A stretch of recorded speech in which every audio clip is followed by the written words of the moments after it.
today I'm just going to be asking you a few questions. First question is, do you know what Ward 4 is? I'm not from Olean, but I know it's something to do with Olean.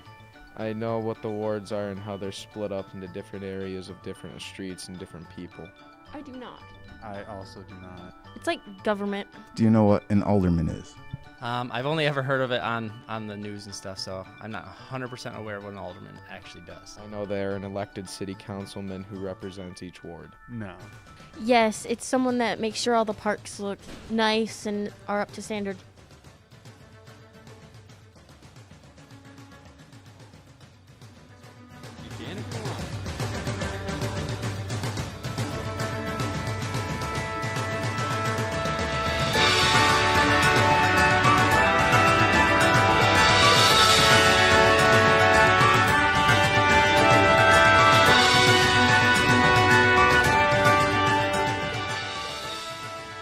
Hello and welcome to Up for Debate's second election special.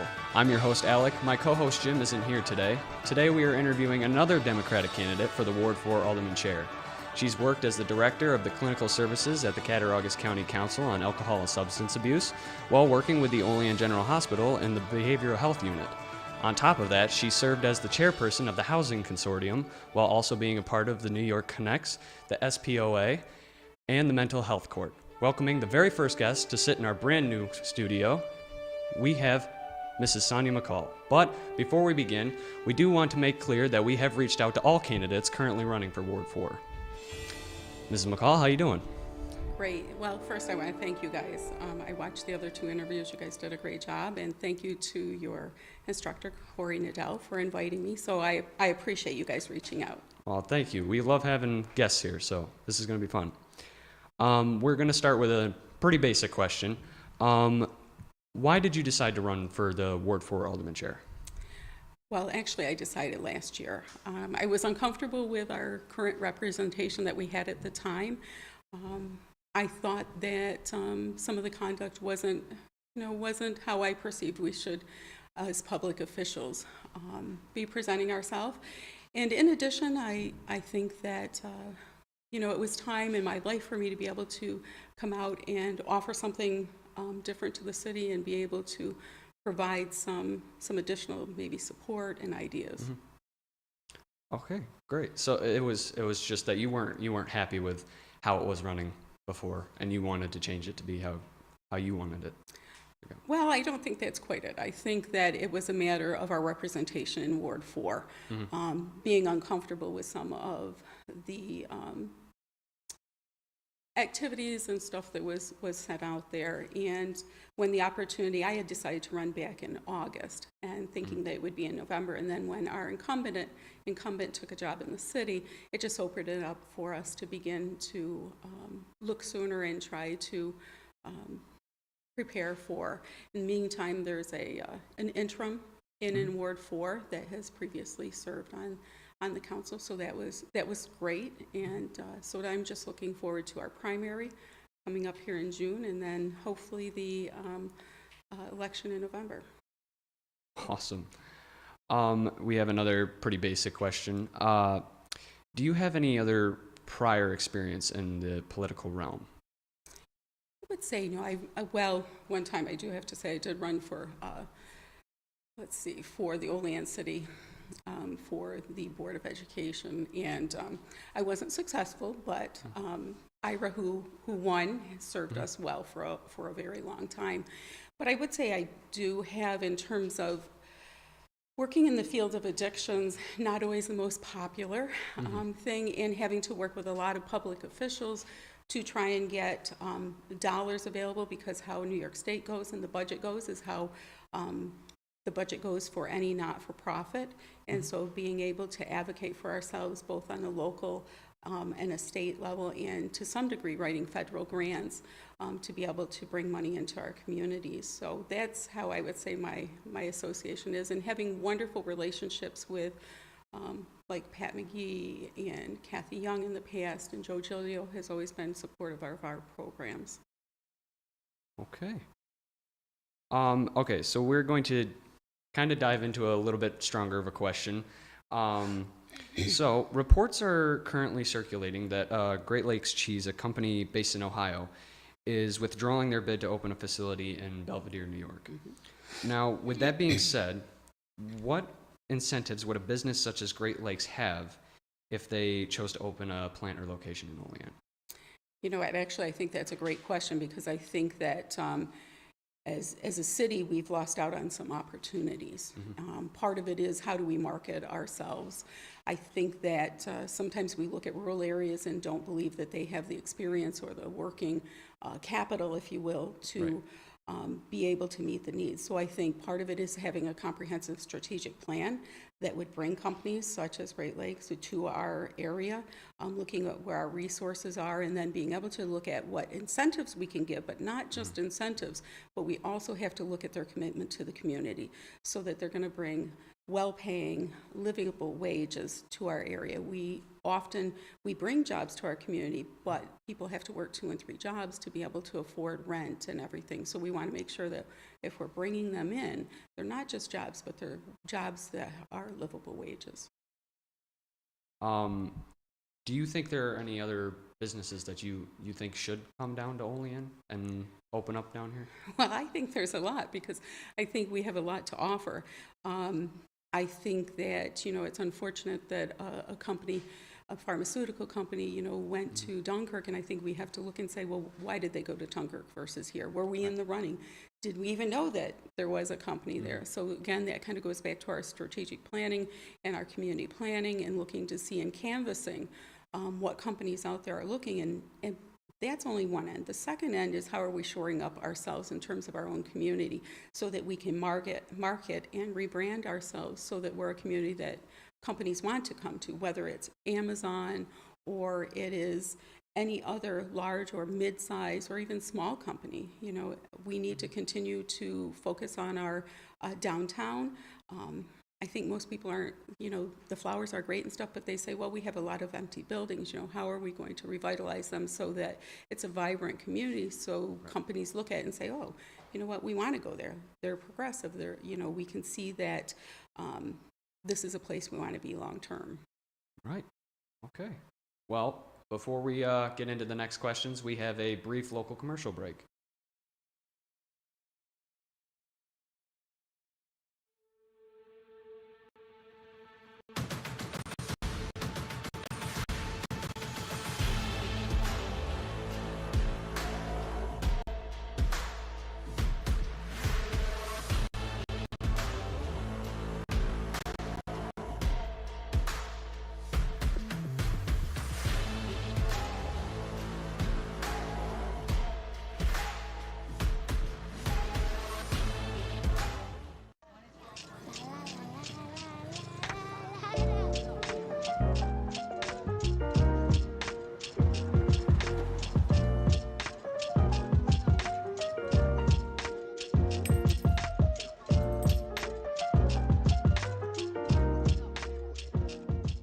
Beat City, a place to get all of your high-quality, affordable, music-related items. But we are not just only known for our storefront, but also our music school that is just opened upstairs. Great for beginners and experts alike. Come in and learn the beat of the music at Beat City Music.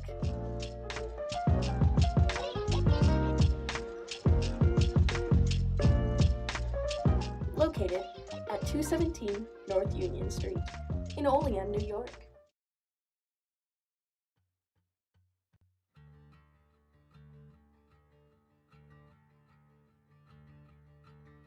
There's so much that goes into being a chef, more than just cooking and producing a dish. It's about everything that happens in the kitchen, from start to finish, from cleanup to end, to customers, to the products that you work with. So there isn't one specific answer. Anyone can call themselves a chef, but it really depends on where you are, what you're doing, and the area that you're in. I love working here. As you can see, they redid the dining room for me. So it has a restaurant feel. I've always been in the restaurant business my whole life, and I love working in the industry.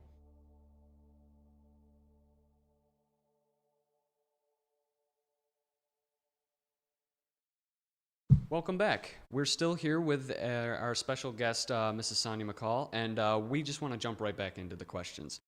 Having your past experience in the addiction recovery services, do you have any plans regarding that realm of reformation when you gain the chair? Well, I think one of the things that we all understand is the opiate epidemic has definitely hit not just our region, but the United States very hard. I think that access to services is always an issue. We have CARES is a wonderful local organization that we have that works with people with substance abuse issues. I also do a lot of work. Right now, I work as a psychiatric mental health nurse. And I think that we need to continue to focus and see how do we make sure that services remain available. How do we make sure that services remain affordable? How can we support our local providers? And then looking at what resources in terms of whether it be housing or what program availability is out there. I think it's more about the community supporting individuals. In the past, I've had the opportunity to speak to other towns, sometimes not as accommodating or willing to look at services. And one of the things I pointed out is that we were not bringing new people in. We were serving your family, your moms, your dads, your aunts, your uncles, your grandparents, your kids. And I think that's what we have to remember for addiction services is that we're serving the people and our citizens here our residents in Cattaraugus County and in Olean. And they are the people you love that are being served by the programs. Awesome. So it's been a recurring theme in our past few episodes that we basically ask the question, do you trust in your local politicians? So we want to ask you the same question. Do you think that the people of Olean trust you to take the seat as alderman? I think actually I have a great reputation in terms of working in the community, both through the Council on Addiction Recovery, through housing programs, through working at Olean General Hospital, and now the VNA. I think that people know that I'm trustworthy and that I tell people what I say is who I am, and you're going to know up front. I'm not going to beat around the bush or something. You're going to hear it and know. I think I have a long reputation of being fair and consistent and transparent in the work that I've done, and I think that that's something that's sorely needed is to making sure that we continue to have transparency in terms of not just city government, but on all levels of government. Right. Okay. Because we have seen that you're very, very transparent with a lot of your background and like all of the things that you've done for the community, and it's really fantastic to see. Thank you. On that, and I know you've touched on this before, but on your Facebook page, you have introduced your version of a ideal community, including, and we're going to quote you on this, a city with jobs that pay a living wage, with affordable housing and activities that keep our community vibrant, and that we need to have taxes that are affordable for everyone. Now, what would that entail to reach that goal? A lot, and a lot of work. Our city has dwindled in terms of the number of individuals, which means there's less taxpayers. I think we're a little over 13,000, which makes us a small city.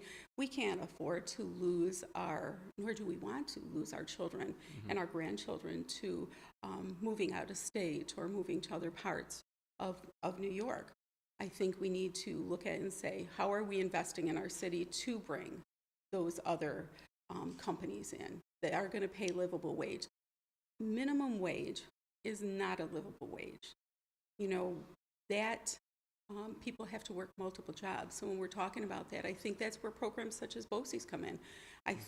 That this is an untapped wealth, I think, of just opportunity for our students at Olean, because going on, whether or not you're doing welding or plumbing, those are good, livable, affordable wage jobs, and they're things that are needed in our community. So I think looking into BOCES and also looking at JCC and St. Bonaventure to see how we can tap and utilize the resources that are there.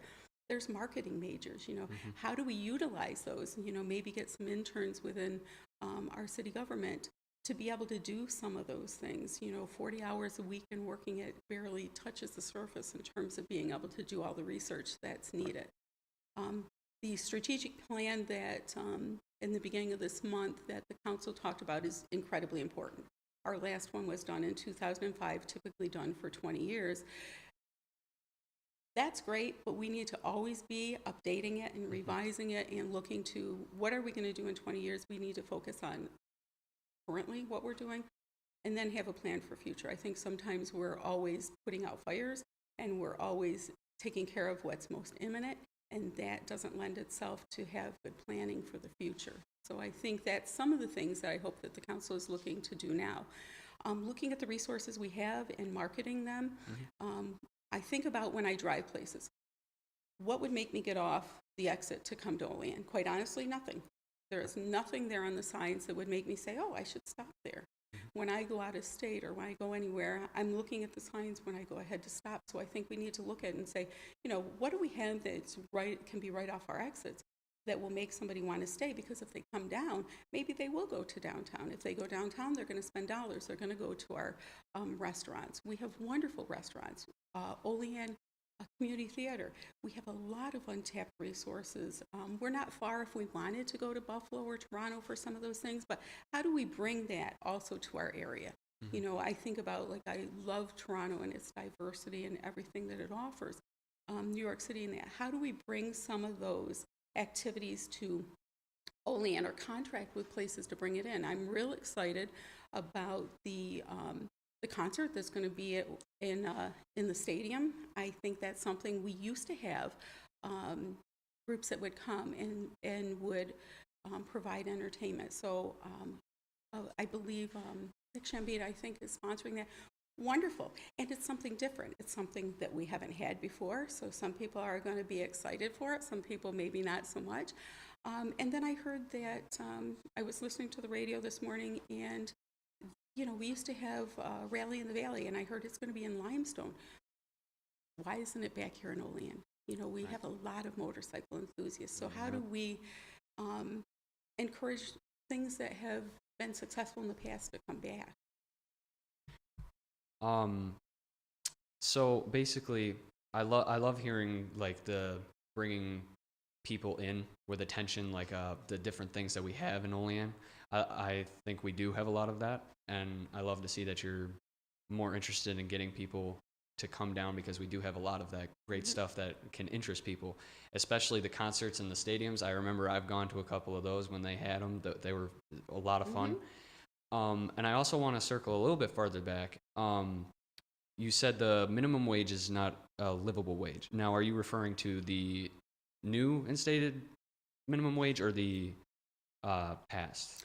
Well, we are fortunate in New York State that our minimum wage is significantly higher than the national minimum wage. So I want to say up front, we are much better shape than many other states in regards to that. Oh, yeah. But when we look at what it takes for a family of 4 to be able to pay the bills, put their kids through school, clothe them and stuff, minimum wage jobs, I think a single mom, for example, has to work, I believe it's 60 hours, I'm so sorry, 6 days a week in order to really be able to make the wage that's going to pay for all those things. And that's not doable. But we do have resources, and part of it is letting people know who may be struggling somewhat, what resources are available, like assistance with childcare. Looking at insurance. I think we have so many people uninsured in our area, and there's agencies that will assist with helping people sign up. So that also takes anything that we do to take the burden off that can allow that money to be allocated for something else. Like, we have wonderful food pantries that are so vital for so many other people, and individuals working, and if they're working at minimum wage, those services are so vital. And whether it's Loaves and Fishes up on Prospect, or the Olean Food Pantry, and Genesis House does some too, Harvest Ministry, all those things are so vital, and we have so many people who utilize it because their income just gets the basics met, and that helps supplement. Okay, well, before we get to our final question, we have a word from our local ad council.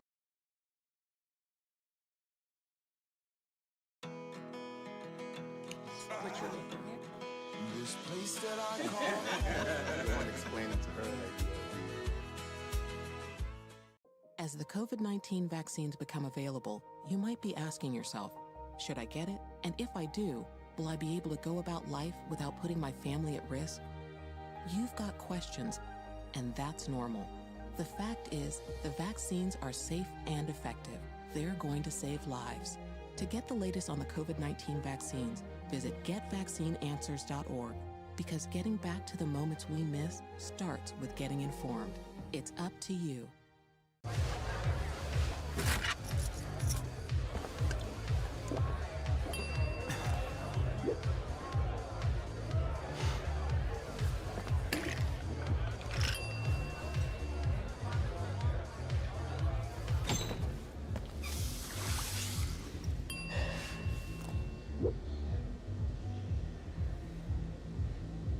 If you need to do something to feel okay to drive, you're not okay to drive. Don't drive buzzed.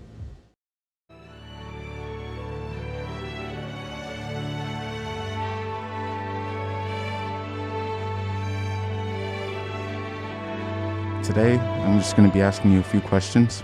First question is, do you know what Ward 4 is?